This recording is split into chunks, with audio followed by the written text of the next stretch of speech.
Yeah. Peggy did. Yeah. And We've got, it looks like bubble wrap. It's a solar cover, Thomas but, Taylor, James Lane you know, can I'm like, mimic him. Yeah, to oh the gosh, T. yes, they we can. just don't stick on back there. Yes. Well, here's a picture I just sort of print. Oh, I yeah. did, Yeah. these are fence pickets, that uh-huh. I cut in half, Yeah. painted them and then wove it all. That's sweet.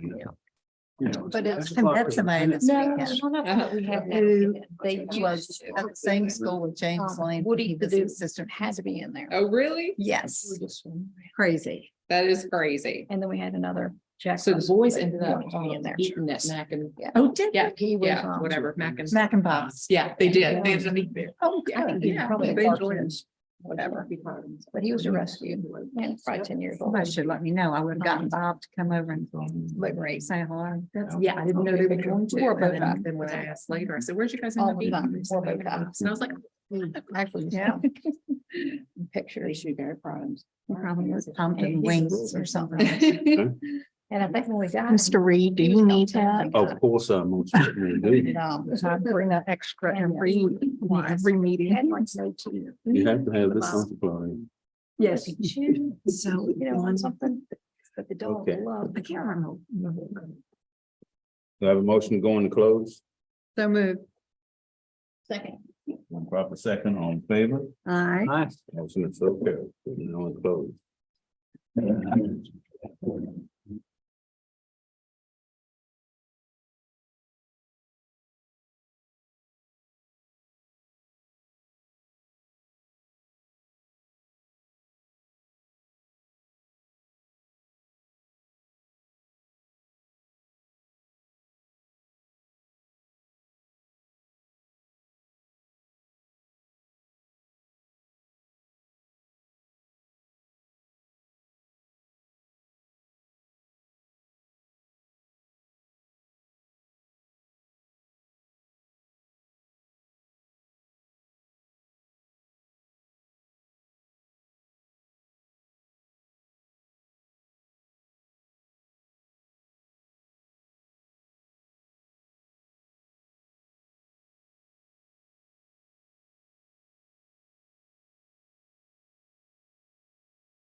We have a motion to go out of close. So moved. Second. Moving properly second, all in favor, say aye. Aye. In pursuant to the Code of Virginia, the board has discussed personnel matters, student matters, and legal matters during closed sessions. Matters discussed in closed session have been added to the consent agenda and other parts of the agenda as action items and information items. Members of the board, please certify that only lawful matters were discussed in closed session. Board members respond by roll call. Mrs. Socek, Yes. Dr. Burnett, Yes. Chairman Reed, Yes. and Mrs. McMurtry. Yes. Could we now stand for the pledge of allegiance? I pledge allegiance to the flag of the United States of America and to the republic which stands one nation under God, indivisible, with liberty and justice.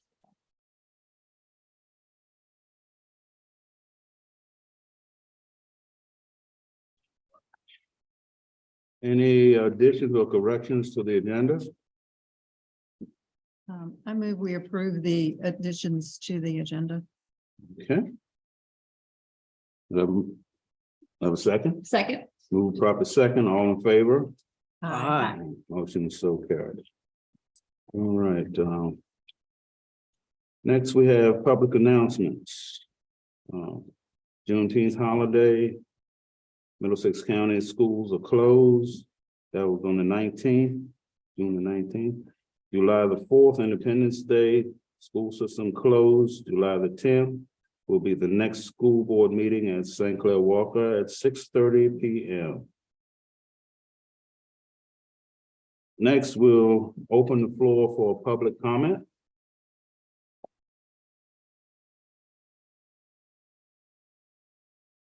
Be it none, public comment is now closed. Okay.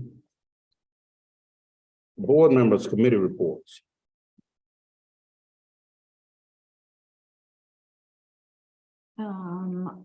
Ms. Socha? I attended the Bridging Communities signing day. I wasn't able to go to graduation, but the signing day, and that was really it was fun. It was really fun to see. Well, primarily to hear the comments of the people that our students have been working for, interning with, and the wonderful comments that they made about, not only, I mean, all the students, not just Middlesex students, but all the students that they did. It's very rewarding to be there. Dr. Barnett? Have a Middlesex Foundation Committee meeting on Wednesday, a Finance Committee meeting on Thursday, and a Chesapeake Bay Governor School meeting also on Thursday. I'll be a busy boy this week. All right.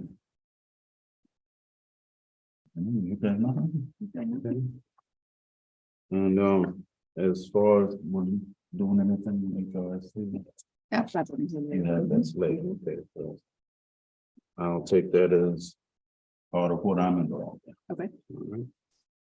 Okay, next we have is the consent agenda.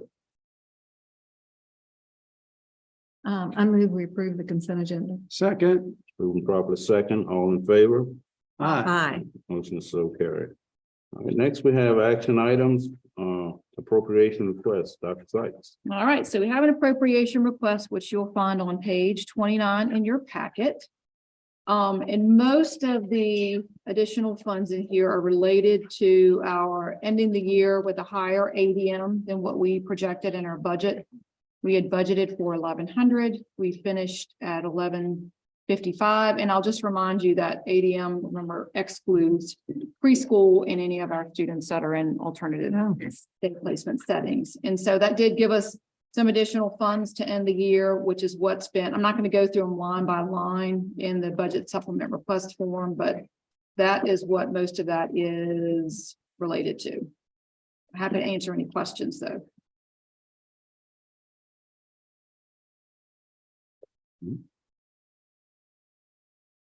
Do I have a motion? Move we approve. Second. Moving properly second. Question? All in favor? Aye. Motion is so carried. Budget transfer request. Budget transfer request, one of those, and you'll find that on page, actually, it's on page 34, sorry, 34. And that just because we are line item, or categorically funded, you'll see that a transfer request from one into the technology department. That would be to aid us in the purchase of weapon detection if we choose to go that route, and you'll have a presentation on that type of system this evening. This is not for the system. This is just the movement of the money from purchase services into the technology department. Move we approve. Second. Moving properly second. Question? All in favor? Aye. Motion is so carried. Okay. Next we have is BPSA reimbursement resolution. Yes, and you will find that on page 36. This is something that BDOE requires for you all to sign each year in June. It allows us to begin the purchase in July for what the allowable items in this department. And then the bonds issued the following May, and it's paid back at that time. But this gives, you're allowing us to move forward with those purchases. I move we approve the BPSA reimbursement resolution. Yes. Second. Moving properly second in question. All in favor? Aye. Aye. Motion is so carried. Okay, next we have a school board policy revision, first reading. All right, you'll notice that there is a long list of revisions. Most of these are small changes related to code updates and such, but I do have some that I just want to draw your attention to either highlight a change, or there's some that you just have to note whether there's an either or type thing. So I will start with the first one, which is policy BCE, school board committees. And that is located on page 61. And I'll note that, so the first part where it says there are no standing committees except blank, and you list them, they're actually, this board actually has no standing committees. And a committee is designated when you've identified certain members to be on a committee that's taking action, and you don't have any committees that are taking action. So my recommendation is to keep the statement as there are no standing committees of the Middlesex County School Board for that one. If you want, I'll just keep flowing through, and if you've got questions or we'll do that. Okay. So don't hesitate to stop me on those. All right, the next one is BCEA, Disciplinary Committee, and that is located on page 62. And so you'll notice at the top that it says it's optional. We actually, the school board in Middlesex County does not have a committee for disciplinary cases. So I recommend deleting this policy and replacing it, because we do have it currently as a policy, and replacing it with what we have as BCEA-R. And what BCEA-R basically says is that a school discipline officer is appointed to hear long-term suspensions and expulsion recommendations, which then get made to the superintendent and is then appealable to the school board. And that is actually in line with our student code of conduct and how we have been operating. Should we vote on this particular one separate from all? If we're going to delete it? Yes. You can, yes. All right, I move we delete BCEA in deference to the current policy we have. Okay. So moved. Second. Moving properly second. Question? All in favor? Aye. Motion is so carried. All right, the next one is BCF, Advisory Committees to the School Board. That is located on page 63. And I just want to add the additional committees, advisory committees that we have, and that is the first is the Gifted Education Advisory Committee, and the School Health Advisory Board should be added in this policy. Okay. All right, the next one is policy BDD. electronic participation in school board meetings from remote locations. And it starts on page 66. If you refer to page 67, the board needs to determine the number of times a member can participate remotely due to personal matters. I will tell you that it cannot exceed 3 times per year, and the current policy has that capped at 2 times. So you do need to make a decision on whether you want that to be 2 or 3 going into the next year. I thought it was 3, but you said it was 2. Current policy says 2, but it does allow you to miss up to, if you choose to, the most it could be 25% of the meetings that are held, which would allow it to be 3. You just have to decide on 2 or 3 for that one. That's participating remotely. Yes, Yes. participating remotely due to personal matters. Right. I don't think we've ever Specifically. had, it's rare that we have anybody take advantage of that. Is that 3 times during The year, what calendar year or a school year? During the school year, school year. during the school year. So the school year would begin, It would, yeah, so it would be the fiscal year of July 1 to June 30. Because that encompasses the school year. I move that we change the number of meetings that could be participated in remotely to 3 from 2. Just to give maximum flexibility to somebody, even though it probably won't be used. Okay. Like I said, it's rare. It may have been once or twice since I've been on board that anybody has actually used that. I have no problem. I did it once. Okay, you were the one. I was the one. Lenarke was at So- Johns Hopkins. Okay, Well, and I'll just add to clarify that a little bit. There are some separate requirements if there are Yes. medical conditions and things like that. This one specifically is related to personal matters, which will be separate from medical. does it state medical in here anywhere? It does have medical in the, if you look at the first bullet, that allows remote participation for And the that. second bullet as well for members. For members of the family. Yeah. Okay, we have a motion on the floor of 3. Do I have a second? So I have a question about this. Okay. Why do we need this at all? I mean, is this an has this become outdated as many times as, during COVID, we were all in our separate rooms. My thought is, there is no number of meetings you must attend. I mean, I'm unfamiliar with any number that is required of a board member in a year to attend. If you do miss X amount of meetings, you will be notified by the Board of Supervisors. Board supervisor. Mhm.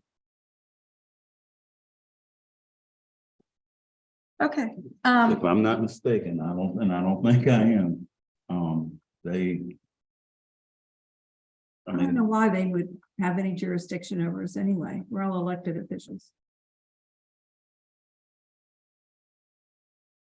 I'll second the motion. I'm sorry, I threw that in. no, I say that because at one time I had some issues going on myself. And I missed a few meetings and I received a letter. Okay, If I'm not mistaken, I may be half crazy, but I'm not sure. But I think they do expect for you to attend your They meetings. just sent it out for you. I get that. I hope not, I get that. I just didn't.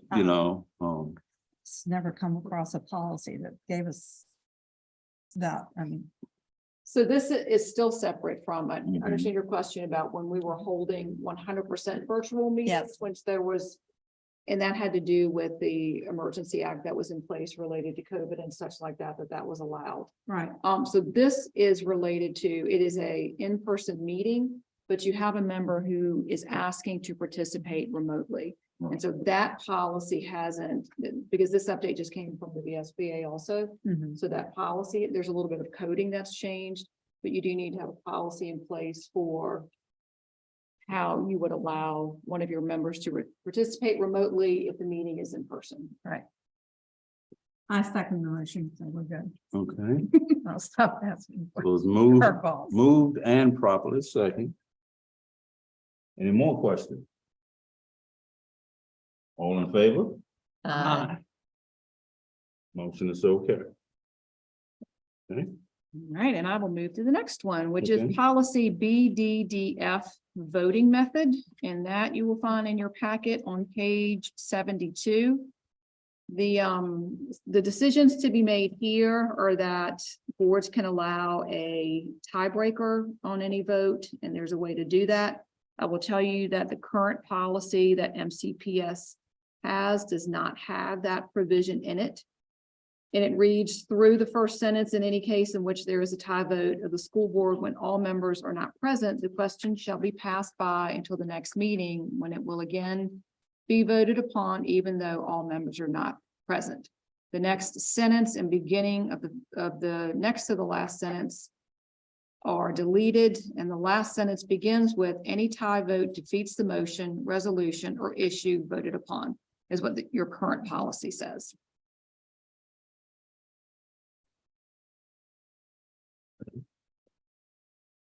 If you want to keep it as current, I'll keep Keep it. going, Keep it. otherwise, okay.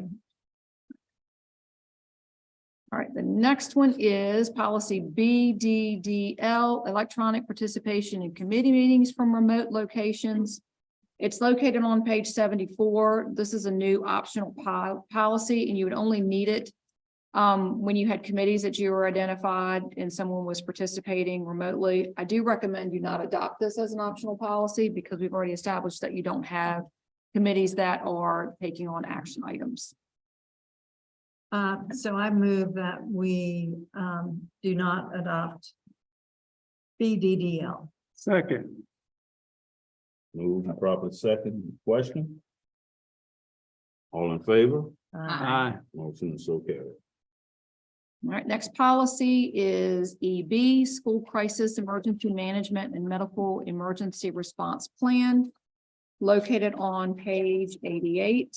I would just note that the school board designates the Director of Operations as the emergency manager, which is consistent with what our operations are. And then just draw your attention to the bottom piece of that policy, which is underlined and is new, where the superintendent designates a division safety official that in his updated a current mailing address, working daytime phone number, and current functional email address and fax number, and I will be designating myself to receive those notifications from any law enforcement and such related to employees and matters like that. Okay. All right, next is policy EFB, food services. It begins on page 93. But if you look at page 95, you have to identify the number of school-sponsored fundraisers per year that are held that don't meet the nutrition guidelines for competitive foods. Currently, our policy is that there would be no more than 4 school-sponsored fundraisers. I recommend that you keep that consistent. On page 96, I'm recommending the unpaid meal charges that starts on page 96 and goes to 97. That you actually delete that portion of the policy because we participate in the community eligibility program where all of our breakfast and lunch is free. So no meals are charged. Students are allowed to buy additional things, but no meals are charged. And this section of the policy is specifically related to the charging of meals. So I do recommend that section be deleted. So I move that we delete the unpaid meal charges from policy EFB. I second, and I assume that when it comes back for second reading, that those will be struck through. Correct, yes. Mhm. All right, moved and properly second. Question? All in favor? Aye. Motion is so carried. All right, next is policy GCDA, effective criminal conviction or founded complaint of child abuse or neglect. That begins on page 106. But the piece that needs a decision, if you look at the bottom of page 108, the cost of fingerprinting, criminal record, and abuse and neglect checks.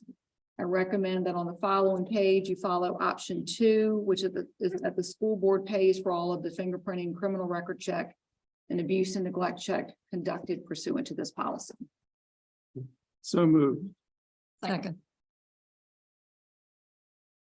All right, next is GCE substitute teachers on page 110. And you'll see the changes that are brought to us there from the School Board Association. What I would add under substitute teachers is that they must complete background investigation process when it has to insert the other qualifications desired by the school board. So moved. Second. All in favor? Motion so carried. Policy GCL, professional staff development. That is, begins on page 112. I just wanted to note that the new pieces that are being added that start to the bottom and continue over into the next page have to do or associated with the Virginia Literacy Act and the approved curriculum around the science of reading that will have to have everyone that are identified in here made aware of. That curriculum, the approved curriculum has not been finalized yet by the state. And at near the bottom of page 113, where you're identifying teachers and who else is required to complete mental health awareness training or a similar program, we would add all licensed professional staff. I have a question. In the narrative on page 112, it talks about a list. Is that the curriculum that you were Yes, describing? yes. So what we have that by second reading, do you think? No, we will No. not have that by second reading. We're still waiting on there have been several rounds of that, and this started probably 12 to 18 months ago. First round has made it through and they're working on the second round now. So we would not have that approved list by the time of second reading. Is it possible to table one of these proposed policy changes until we get the list? So what the policy says is that you have to, so the policy doesn't want to identify the list. It just says that you have to use an approved curriculum by the Virginia Department of Education. And so there have been reading companies that have been submitted that. And there's teams that are working on it. Some divisions submitted their own curriculum. I don't know how far they got with that, but the point of it is that it has to specifically be related to the science of reading.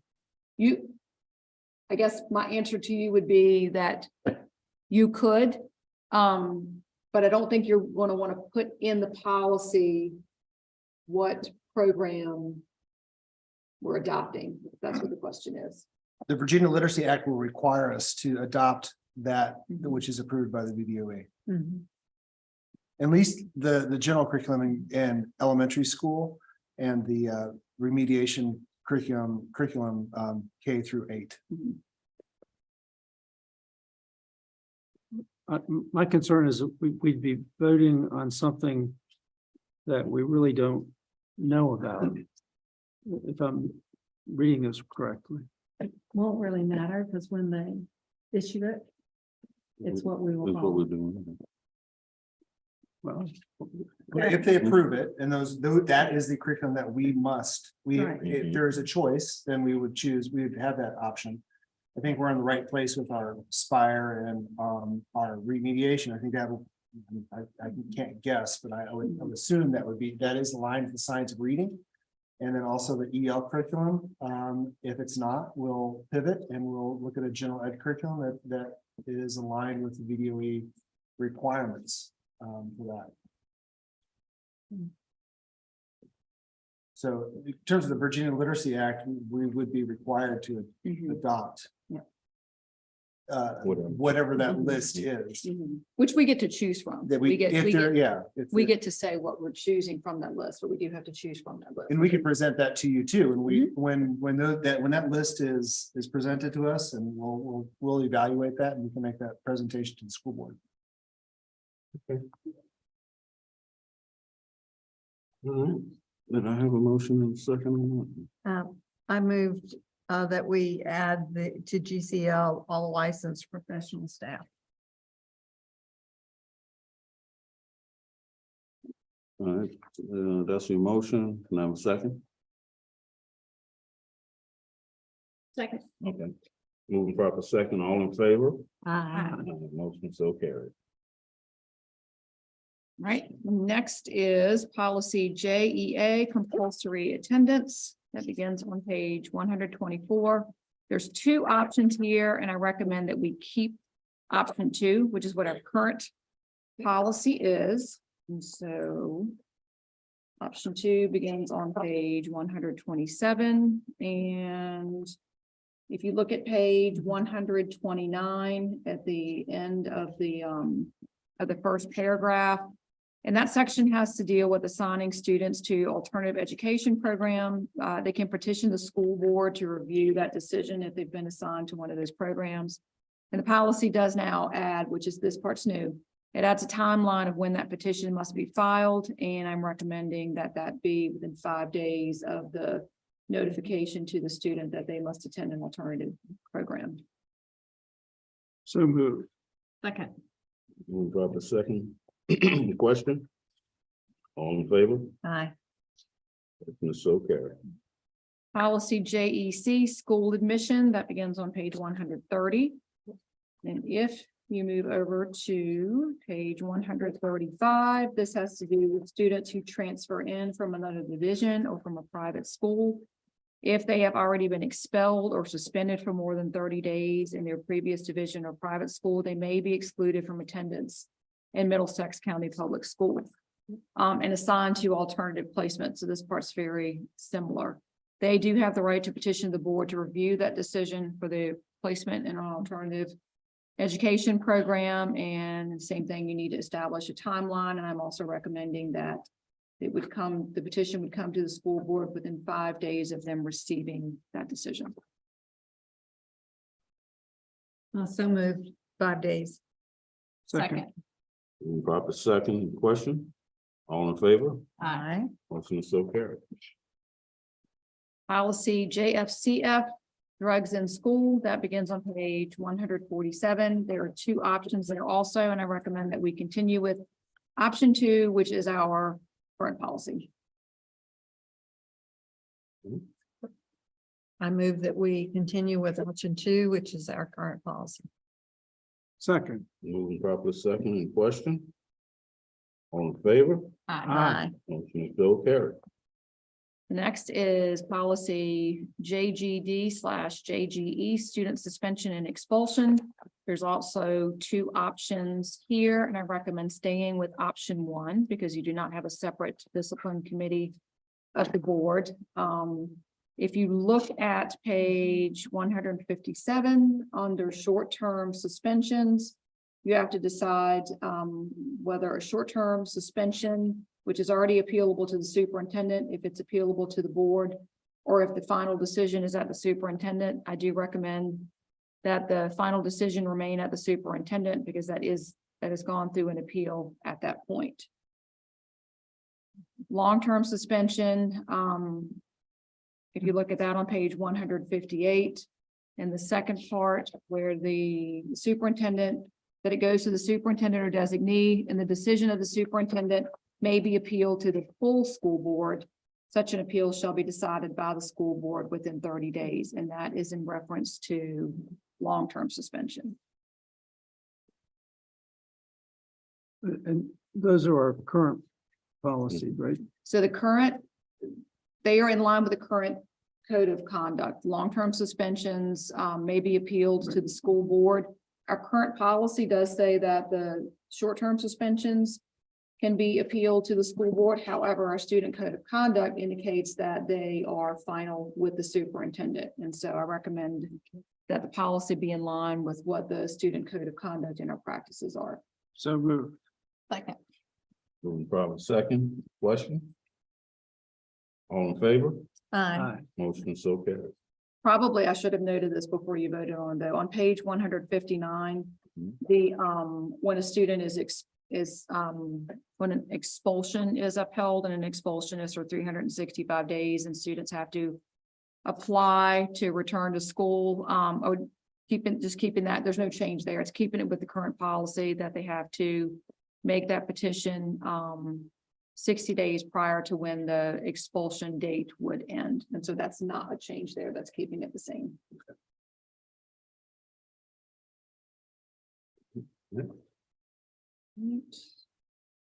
Next is policy KBA-E, rights and responsibilities. That begins on page 191. You'll note on 192, you have to identify the FOIA officer. That is Kim Bagby. That's in our current policy, so her information will remain in there. Contact information also. But turning over to page 194, this portion is new on how the charges are determined if you're charging for FOIA requests. And so here's what I'm recommending. If you look down at the bottom of 194 in the bulleted items, that staff member search time, it's charged by the quarter hour, and you can give a range. Dr. Bishop and I worked on this based on the roles of the staff that we have in the school board office and who could potentially be conducting those searches. And so we're recommending rates of $9.25 to $13.50 per quarter hour for the search in that first bullet. The second bullet, computer search time, it didn't give a range, so we went with the upper if that was the person who was conducting the search, and that would be charged at a rate of $13.50 per quarter hour. And then the next two bullets have to do with computer printouts and photocopies. You have to identify how much that would cost per page, and we've added 25 cents per page for printouts or photocopies. So that's a recommendation I bring to you for that. I move that we accept the dollar amounts that you have suggested. I second.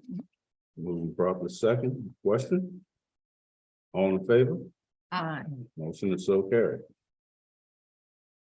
Policy KF, distribution of information and materials. On page 196, there are two options, and I recommend continuing to stay with option 2 on page 198, which is our current policy. So moved. Second. All in favor? Aye. Motion is carried. All right, next is JHCD-R1, administration of medication. The policy was already updated earlier in the manual here with no significant changes. But this is an addition, a regulation that we're adding, and it is the administration of medications now I can't talk. Specifically, I still can't talk. Specifically, naloxone, which is administered for opiate-related overdoses. And so there's required training that our nurses would participate in. We register with the Virginia Department of Health to receive both the medical order and the doses to be stored in the schools. And the storage is also included in the policy. Parents would also be notified that that was available in the nurse's office. And so that is an addition. It's a new regulation. Do I have a motion? So moved. Second. Yeah. Any question? All in favor? Aye. Motion is so carried. And then the next one is also in administration of medication, JHCD-R2. That was new in your packet this evening, and it has to do with permission to possess or administer medication on overnight field trips. And it just identifies that it's parent permission, there's an order from a doctor, how it's contained, who has it, and then it's only for overnight field trips. But that was a new one that was added at your seat this evening. All right, do I have a motion? So moved. Second. Any question? All in favor? Aye. Motion is so carried. Okay, thinking back on when we were talking about as far as the meetings and when you'd be notified, it came back to me. That was when I was on the Wetland Board. That's a good thing. Yeah, that's when I was on the I was wetland. gonna Board. say sense. Yes. But that was 10 years prior. Okay, so, I'm glad you got this straight. yes, yes, that was when I was on the wetland, which is an appointed position. Yeah. Okay, All right, I really am almost done with these. okay. The next one is GCBD R, regulations for staff leaves and absences. It's on page 215, but you actually have the corrected version that was at your seat in the amended school board agenda for the evening. And so this was reviewed extensively by our team after several questions and discussions that had come to us through superintendent's advisory about the need to review it. And so what the changes are is that we are adding a section on bereavement leave, which allows for 3 days for full-time staff members that are not charged against the employee. Currently, they have to be charged with sick leave if they're out for bereavement of a immediate family member. That is consistent with surrounding divisions. We did look at many of the divisions around us. Annual leave has been updated, and that's what you'll need to look at, the one that was at your seat this evening. That's being updated also to be consistent with surrounding divisions, and that benefit annual leave is accrued by 12-month employees only. Personal leave, that is being updated so that currently personal leave can only be taken in half-day increments. We've had requests from staff that be taken in quarter-day increments. And so that has been added with the same exception that is in sick leave, that if a half-day substitute is required, then the personnel would still need to take a half day. But if it's not, then they would be allowed to take a quarter day of sick leave. So those are all of the suggested updates to that policy. Specification of when you say, immediate family members. It's pretty broad, actually. And so if you look at under illness, so under the second page, illness, and then the second paragraph, the immediate family includes natural parents, foster parents, stepmother, stepfather, wife, husband, children, brother, sister, mother-in-law, father-in-law, son-in-law, daughter-in-law, brother-in-law, sister-in-law, grandparents, grandchildren, grandparents-in-law, and any other household member of the employee. So any other household member of an employee is limited only in that the person, however distantly related or not, must live in the household of the employee. That we did not adjust. That was in the current policy.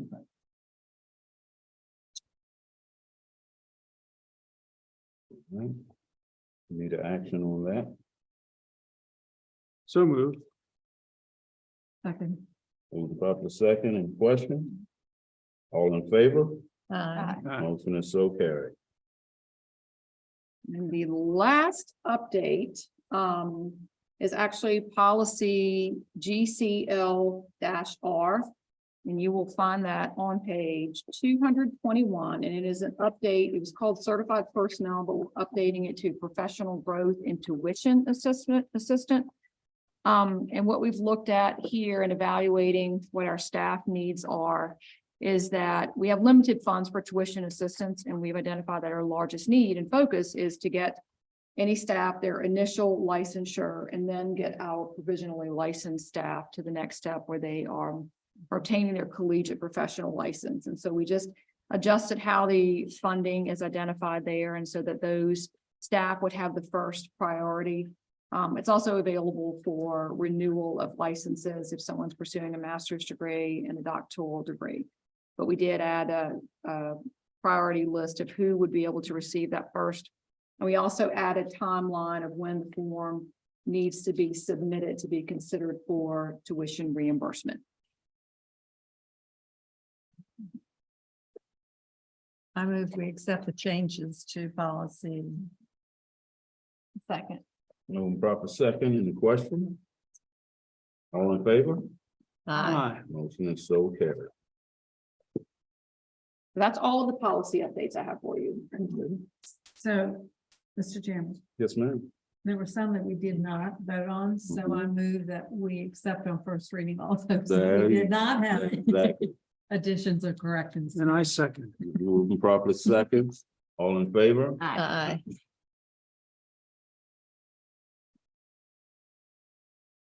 Okay. Next, we have, VSB, no, Mhm. yeah, VSBA policy service agreement. And that is located on page 225 in your packet. That's the annual agreement with the Virginia School Board Association for the services they provide us. And primarily what they provide are sample policies of all of the new and revised policy requirements based on statutory law, case law, and the Virginia Attorney General. I move we approve the policy services agreement with VSBA. And I second it. Moving properly second, question? All in favor? Aye. Aye. Motion is so carried. Okay. Next, we have Title III application. Dr. Bishop. Yes, I'll be presenting on behalf of Ms. Velez, who is not able to make it. She's at a conference today.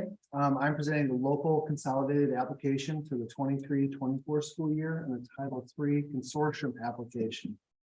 The consolidated application includes Title I, providing all children significant opportunity to receive a fair, equitable, and high-quality education and to promote educational achievement gaps. And that's a lot used for salary for pre-K director, pre-K teachers, paraprofessionals, part of the salary for Compass Academy, and even salaries for summer school and summer enrichment. Title II supports high-quality instruction by licensed teachers to improve student outcomes, also provide low-income and minority students greater access to effective teachers, principals, and other school leaders. Again, that is salary. From our, we use that for salary for Title II and other supports. Title IV is student support and academic enrichment. Title V is for rural school divisions serving concentrations of children from low-income families. Again, much of that is for salaries. Of course, there are some part of that for supplies as well. Most of the federal funds covering staffing with some additional funding for principal involvement and outreach activities, as well as for children identified as homeless. MCPS participates in the consortium with other small school divisions who receive less than $10,000, having Virginia Tech as a fiscal agent. Funding in this application covers materials, supplementing what is provided to all students, as well as support with travel, professional development for ELL or general education teachers, gaining strategies and support for those students who are English language learners. Finally, the students are primarily in the elementary school, with a few in the military or in the middle school and high school as well, in terms of the ELL students. So those are two, the consolidated and the Title III application are for your approval. A motion? So moved. Second. Moving properly second, any question? All in favor? Aye. Motion is so carried. All right, next we have informational items, instructional report. Dr. Bishop. Instructional report, and I'll see if you can see and put on the all presentation. My instructional report is the evolves weapons detection. My update and recommendation after a lot of research, a lot of talk to other school divisions, a lot of looking at different opportunities for us to increase the safety of our school system through many different ways.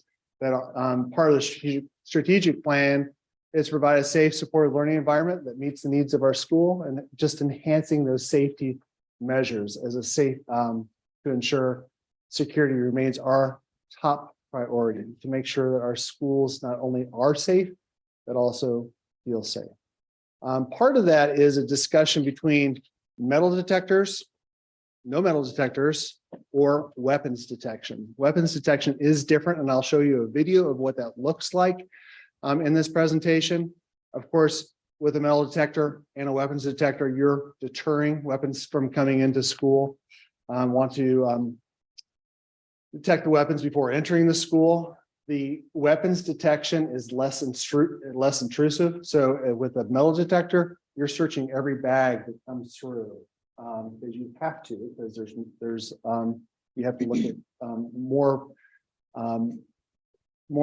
the metal detectors will alert more often than a weapons detector. So this weapons detector does not require the staffing needs for metal detectors. A metal detector would probably need 6 staff members. A weapons detector will need about 3 other staff members. We met with Evolve and we met with Alliance Tech Group. Alliance Tech Group came out to the school division, went to all of our schools with St. Clair Walker and the MES, which are 2 more difficult schools to put a weapons detector to try to figure out like where that would go. So they came out. It's a doable thing. It handles large volumes of students. You actually have 2 students come through the weapons detector. Does not store biometric data or the pictures of students. It is self-contained. They can see the data, but nothing. It is our data. These weapons detectors are really looking at the weapons of mass casualty, pipe bombs, guns, that nature. It uses AI, so that our artificial intelligence. So a student will come in if it is detected as a 3-ring binder or something of that nature. So that goes to that student will go off to the side and it'll be checked as something that is other than a weapon. If it is a weapon, it will be checked as a weapon. So that system starts to learn about how we're our students are going through and staff going through the weapons detective system. It has customer support for the 4 years. It is used in theme parks. It's used in other schools in the division, and a lot more schools are signing on to Evolve. Alexandria, Colonial Beach, Portsmouth, Hopewell City, and others. Please interrupt me if you have any questions. Yes, Dr. Brent. Does Evolve detect knives? It does not detect, well, a metal detector will not detect all knives too, a ceramic knife of that sort. This is targeted for weapons of mass destruction. So it does not detect knives. So let me add there though. So the way the sensitivity is set is that it is, as Dr. Bishop described, to detect weapons of mass casualty, assembled or disassembled. It can detect knives if you choose to lower the sensitivity or increase the sensitivity level so that you are detecting that. What you're doing though is then you're also identifying any more objects that would be similar to that type of metal. And so now you're looking at Bracelets. all of those things, bracelets, cell phones, keys, and things like that. So it just means if you want to set it at that level, you've got to have the staffing now to do the additional searching that happens, because once it goes through, you walk through the system, and I think you're going to show a video. There's a box that highlights the area of the item that's of concern, and it takes a picture of the person. So now it's not left up to, let me decide to search this person and not search that person. Takes a picture of the person, the video identifies an area that needs to be searched, and that's where you conduct your search. So if you set the sensitivity level to pick up knives and those types of items, you're going to do a lot more searching. So there's choices to be made. Yes. If there's an increased threat throughout, a social media threat, you can just increase it. And you can say, well, we feel there's a greater threat in the community. We can increase the sensitivity and staff it accordingly. You do it randomly. You could, Mhm. you could do that as well. Mhm. It will be installed in all schools, MES, SCW, and MHS. A metal detector will be installed at Compass. So less students, easier to Right. to monitor. As soon as we it takes about 4 weeks from the time we sign an agreement with Evolve to be installed. They can be used at athletic events. The high school has a mobile device, so we're looking at a mobile device for that, which is easily movable to the from the front door to the gymnasium outside to the football stadium. And they will be used not only during the morning, but monitored throughout the entire school day. And this is what it looks like. So the picture to the right is just the weapons detector. There's a student at a school.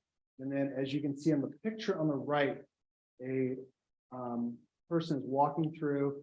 It has a box right where they would be searched. And as they would go through the weapons detector, there would be someone saying, please go over to this side, and you can put them into your pockets and see what that is.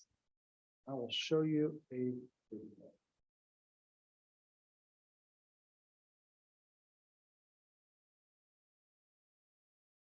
Oops.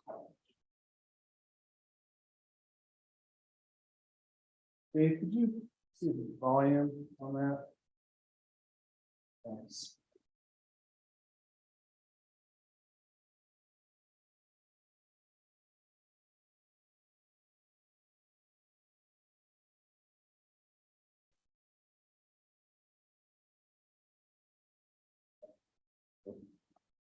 I'll let you do it.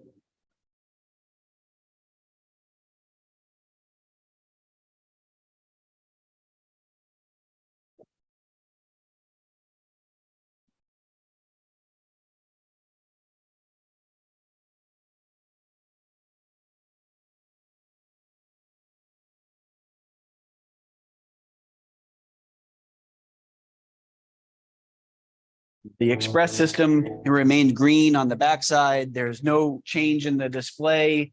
And that's because I'm just going to walk through normally. And what you'll have noticed is that nothing happened. The express system remained green on the backside. There's no change in the display. And that's because I don't have anything that is going to alert. I don't have any threatening items.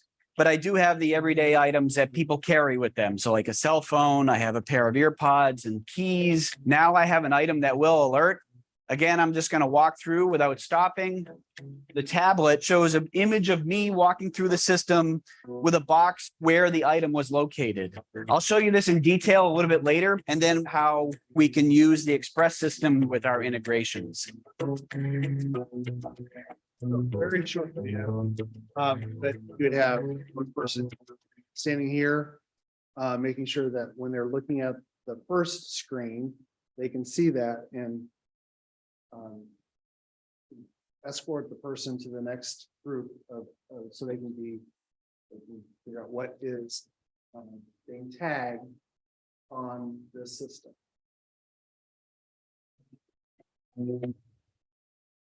So the Evolve, for 4 years, it's 2 Evolve Express single lanes, one at SCW, one at MES, and the outdoor mobile Evolve Express single lane.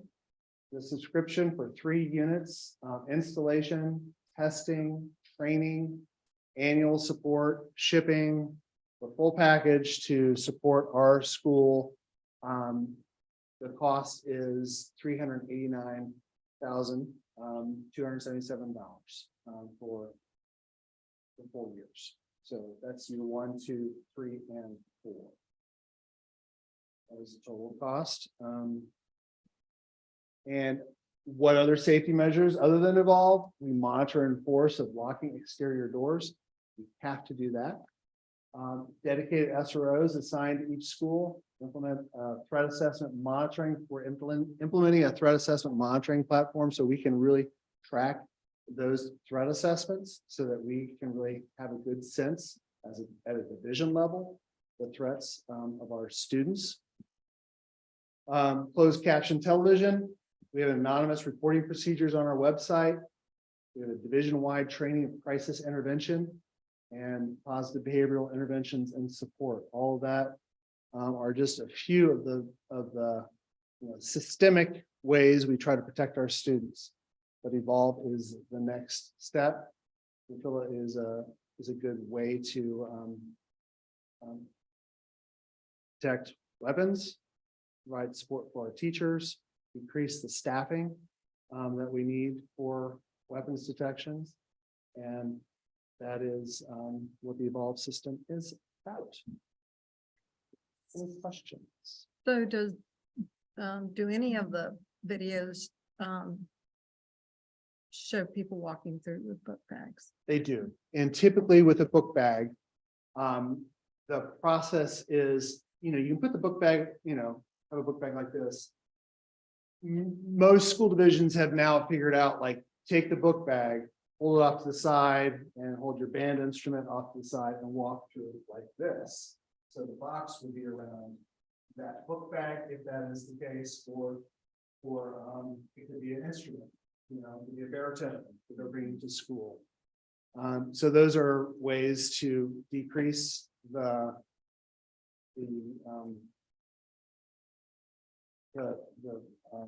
exactly what it is.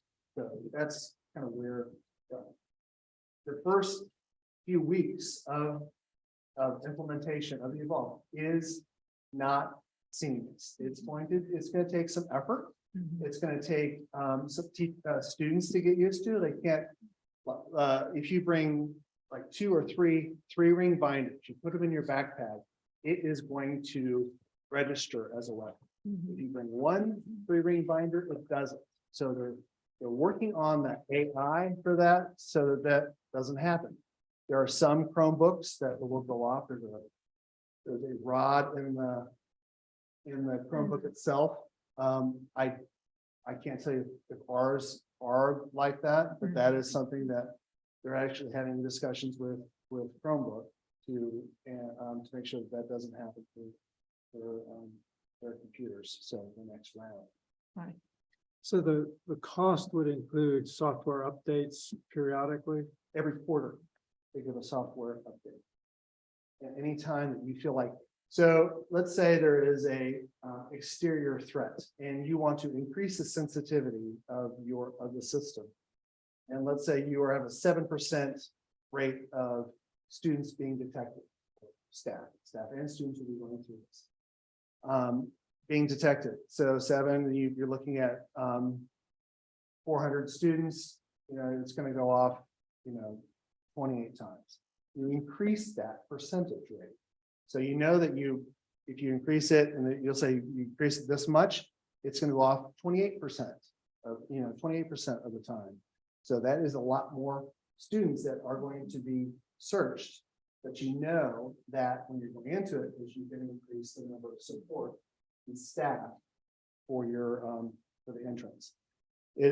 At SCW, it can go right into the vestibule.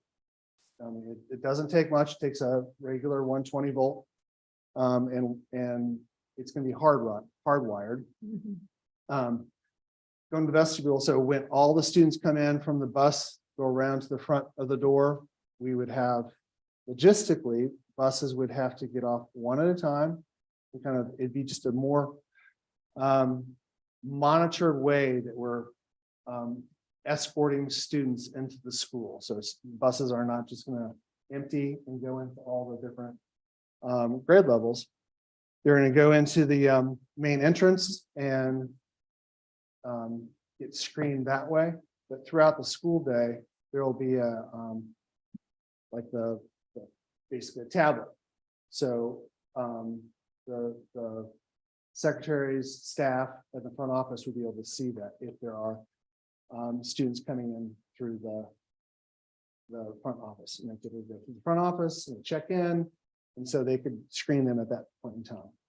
So in terms of the staffing and the manpower, it does decrease in terms of that compared to metal detectors, but there's still some opportunities for growth and to learn more about it as we go through this process. So the efficiency from your normal metal detectors to these is how much more? Well, if you are going through a metal detector, you have to take your backpack off, you have to put it on a table, has to go through, you have to search your backpack. Every backpack has to be searched. Within the whole backpack.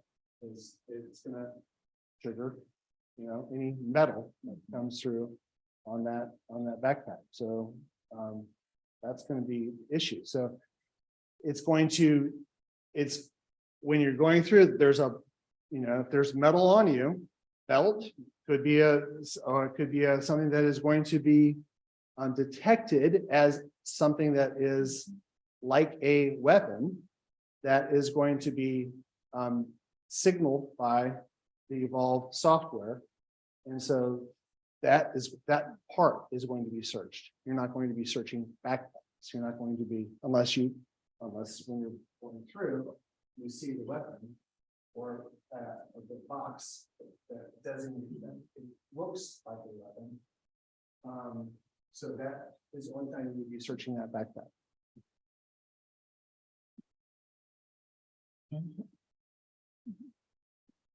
Thoughts? Hey, we're at this point, but we are. And this seems to be the best we can do. I know Dr. Seitz and I, we batting this around, and this is the world we live in. Yeah, which is a shame, but It's sad. yes, it is. Thank you, sir. Is this an action item? What are we doing? No, Enough information. It's an Okay. information item. However, we certainly want your feedback on moving forward with this. It is a leased product for 4 years. We do have, with our ADM being higher, we do have the funds to move forward with this. And then, of course, it's built in after that. We did look into federal grant, but the deadline of when we would be notified was after when we would be able to purchase it, and it was not retroactive. Right. And so we know moving forward after this first 4-year lease that there would be grant opportunities and others to continue to fund it, or we work to build it into our budget. Right. Also. We went through the process. We almost there, but then talking to, it was the COPS grant, actually. Talking to the administrator of the COPS grant, we couldn't retroactively apply for that grant and use that money if we've already paid for the 4 years. we can't not do this. Even though I'd rather spend the money on many other things like teacher salaries and new basketballs or anything besides this, but we can't not do it. So I would hope we see an action item at our next meeting. Well, We'd like to proceed, because if we can use that funding to start, do a requisition for this, we would like to do that so that we can get right on board and start our implementation process. yeah, if you want to move forward with this, then we would like to have it in place to start the school year. Right. So that That's the what I was routine just is gonna say. established from the get-go. Like we said, we know that the first week or two would not necessarily be seamless, but we would rather have those routines started instead of changed up a few weeks into the. In our pre-service week, Dustin and I will make sure that, we looked at the crisis management plan. We have other things in terms of making sure that our protocols are very clear. There's a group called I Love You Guys, because it's the last text a student made to his father. And so he has this program. We're going with that. And so we're going to be doing some professional development for our staff for I Love You Guys, common protocols. The administrators during our retreat have received that information as well, as we kind of formalize this in our crisis management plan, and then also the Evolve system. It's important to know that, you can use the Evolve system to, deter and to detect weapons of casualty. But we also need to make sure that all the other doors in our school buildings are, are locked and closed, and we're aware, and we are not complacent. So are you asking for an action item? It Yes. could be. Mhm. If you would just, go through it one more time, the funding for this would be coming from. And so we received, in the very beginning, when I gave you the information on budget, the additional funds that we've received because our ADM was higher than what we budgeted for. There's enough there that would cover this lease for the first 4-year leasing period. So we would not have to ask for any additional funds from anywhere else. I move that we authorize the superintendent to move ahead with the purchase of the Evolve system. Is that clear enough? Yep. A second. Moving properly second. Any more questions? All in favor? Aye. Yes. All right, motion is so carried.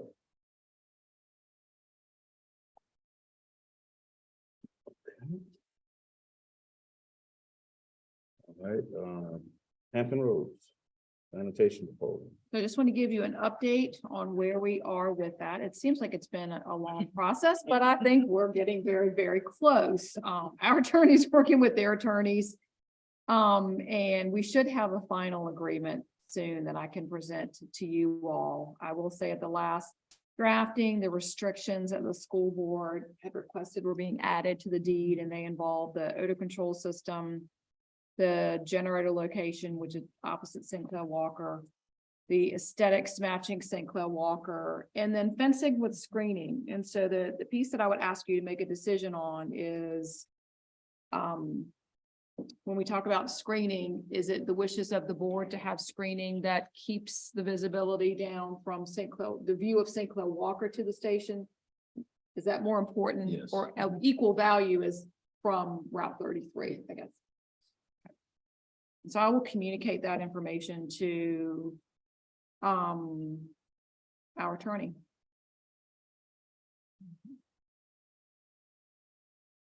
All right, we'll now open the floor again for public comment.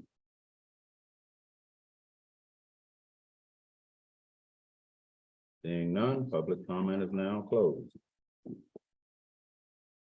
Okay, let's see, next we have superintendent's report. And I will be brief, as I have not been this evening. But just, I think most of you were at a lot of the things we had going on the past couple of weeks. We had 2 promotion ceremonies, both here, 5th grade and 8th graders promoted to their next level, 2 graduation ceremonies because we graduated our senior track stars a few nights before we had our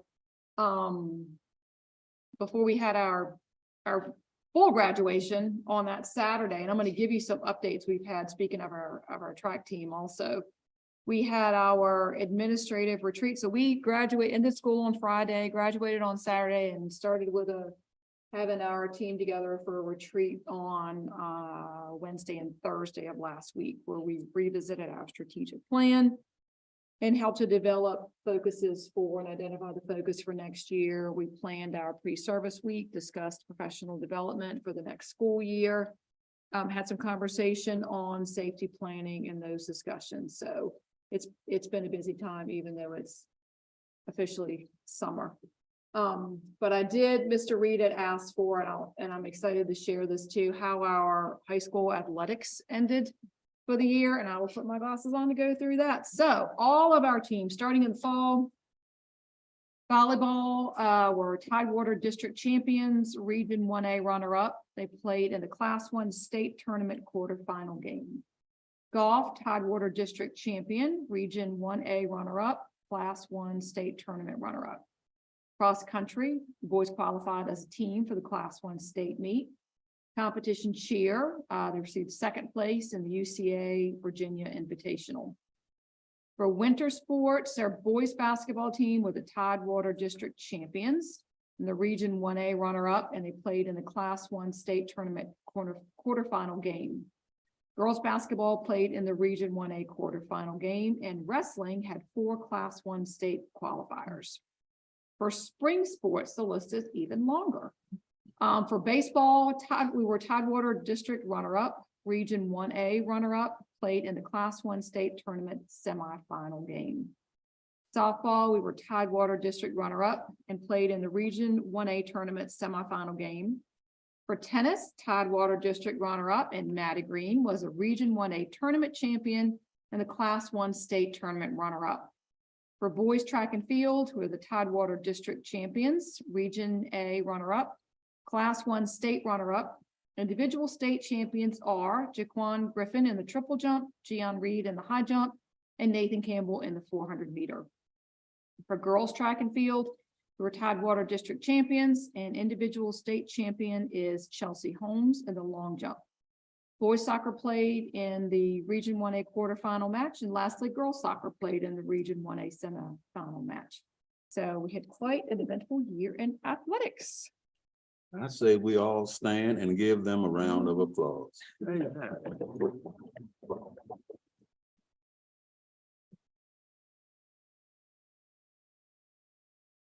Well done. All of my speaking, I think. Thank you. Okay, next we have any old business. I have some business that isn't that old, but I've attended a lot of graduations in my lifetime. And the one that I attended at the high school this year was the best, the most powerful sense of accomplishment that I think I've ever seen. And so congratulations to everyone that had something to do with that. It was just a great ceremony. Thank you. Look forward to next year. Any new business? Then I have a motion to adjourn. So moved. Second? He's a second. Yes, All in favor? yeah. Aye. We are now adjourned.